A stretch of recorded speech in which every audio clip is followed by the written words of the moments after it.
Why did Daemon struggle against Jon Roxton? House of the Dragon spoiler warning. This video contains major spoilers for House of the Dragon Season 3, Episode 8, including the Battle of Tumbleton and the fight between Daemon Targaryen and Jon Roxton. If you haven't watched the finale yet, this is your warning. So, why did Daemon Targaryen struggle so badly against Jon Roxton? Daemon is one of the most experienced warriors in the entire Dance of the Dragons. He is the rogue prince. He has fought in the Stepstones, survived countless battles, and spent decades training with a sword. He also carries Darksister, a Valyrian steel sword that has been passed through generations of Targaryen warriors. So, when Daemon comes face to face with Jon Roxton at Tumbleton, you might expect Daemon to have the advantage. But that's not what happens. Roxton pushes him back. Daemon struggles to defend himself. And for a moment, it looks like Jon Roxton could actually kill him. So, what went wrong? The first reason is simple. Roxton is physically stronger. Jon Roxton is a large and powerful warrior. Daemon is an experienced fighter, but he isn't a physically imposing giant. His greatest strengths have always been his skill, speed, experience, and willingness to take risks. Roxton can use his size and strength to force Daemon into a defensive position. And once that happens, Daemon can't fight the way he normally does. He can't simply rely on speed and technique. He's being physically overwhelmed. But there's another important factor. Daemon is older. By the time of the Dance of the Dragons, Daemon is no longer the young warrior we saw earlier in his life. He has spent years fighting. His body has taken punishment. And the war itself has placed enormous physical and emotional pressure on him. Roxton, meanwhile, is still capable of fighting with tremendous strength and aggression. That gives him an important advantage in close combat. But age alone doesn't explain the fight. Daemon is still extremely dangerous. The biggest difference is the situation in which they meet. This isn't a formal duel. It's the middle of the Battle of Tumbleton. The battlefield is exploding around them. Soldiers are fighting everywhere. Buildings are burning. Dragons are attacking. And the ground itself is becoming unstable. Daemon isn't walking into a quiet arena expecting a fair one-on-one fight. He is fighting in the middle of complete chaos. That matters. A warrior who is normally capable of controlling a duel can suddenly find himself trapped by the environment. And Roxton takes advantage of that. He attacks aggressively. He doesn't give Daemon time to reset. He keeps the pressure on. And Daemon is forced to react rather than control the fight. That's one of the reasons the scene feels so shocking. We're used to seeing Daemon as the aggressor. But here, Roxton becomes the aggressor. Daemon is the one trying to survive. There is also a psychological factor. Daemon has just come through an enormous amount of conflict. The dance has changed him. He isn't simply fighting for personal glory anymore. He has become much more aware of the consequences of the war. Tumbleton is filled with destruction. People are dying. Dragons are burning the battlefield. And Daemon is seeing the cost of everything he has helped create. Roxton doesn't appear to have the same hesitation. He is focused on the immediate objective. Kill the enemy, survive, keep fighting. That mentality can make a huge difference in a chaotic battle. And there is another important detail. Roxton is carrying Orphan Maker. His Valyrian steel sword gives him an extremely dangerous weapon. Daemon has Darksister, so both men are using exceptional blades. But the sword itself doesn't decide the fight. The warrior does. Roxton's physical strength, combined with his aggressive fighting style, makes him extremely difficult for Daemon to handle. Daemon has spent much of his life fighting people who are faster or less experienced than him. Roxton gives him a completely different challenge. He is strong enough to match Daemon's aggression and experienced enough not to panic. That's why Daemon struggles. It's not because Daemon suddenly forgot how to fight.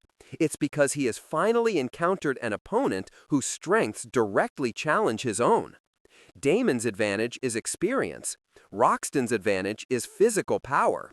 And in this particular encounter, physical power wins the early exchanges. There's also the question of Daemon's fighting style. Daemon isn't a heavily armored knight who simply stands there and trades blows. He tends to move aggressively. He uses speed. He looks for openings. He takes risks. But Roxton's size makes those tactics harder to use. When Roxton gets close, Daemon doesn't have much room to maneuver. And once Roxton gets his hands on the advantage, Daemon is forced backward. This is why the scene shouldn't be interpreted as Daemon being a poor fighter. Quite the opposite. The fight actually makes Roxton look extremely impressive. If Daemon were defeated by an ordinary soldier, it would make little sense. But Roxton is not an ordinary soldier. He is a veteran warrior and a major green fighter. The show is essentially telling us that Roxton is good enough to threaten Daemon directly. And that's important for the Tumbleton battle. Because the Greens have several dangerous warriors. Their biggest advantage isn't only their dragons. It's also the experience of their soldiers and commanders. The Blacks may have powerful dragon riders, but on the ground, things are much less predictable, and Roxton proves that. Now comes the biggest question.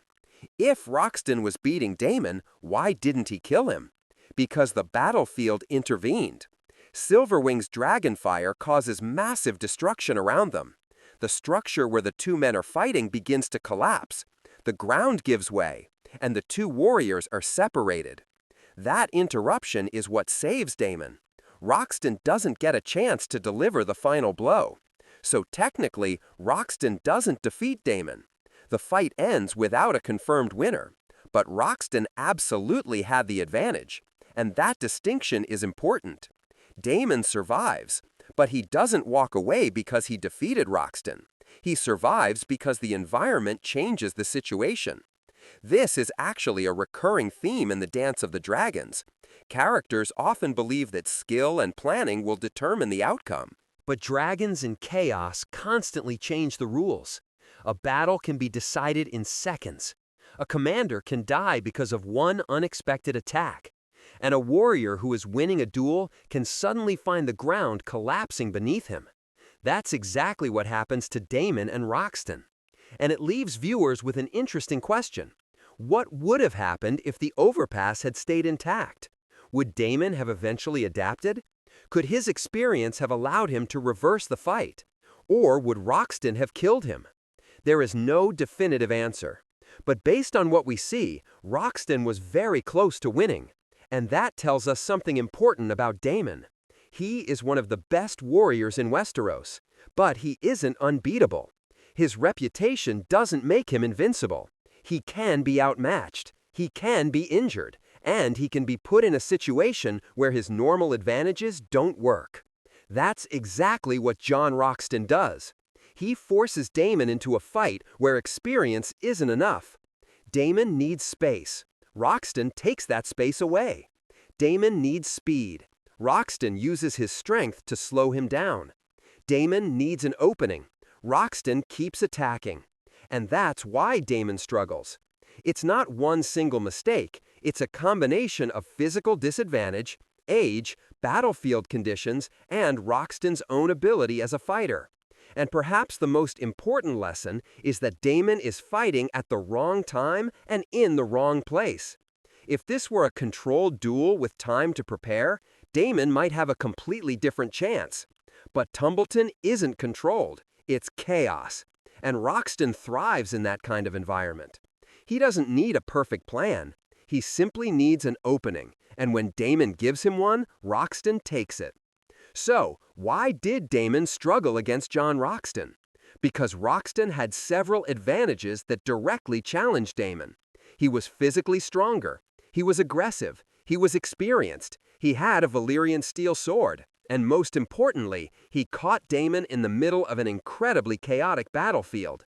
Daemon's legendary reputation couldn't protect him. And for a brief moment, Jon Roxton proved that even the rogue prince could be pushed to the brink. But Daemon survives, and that's what makes the fight so interesting. Roxton proves he can fight Daemon. Daemon proves he can survive Roxton. Neither man gets the final victory.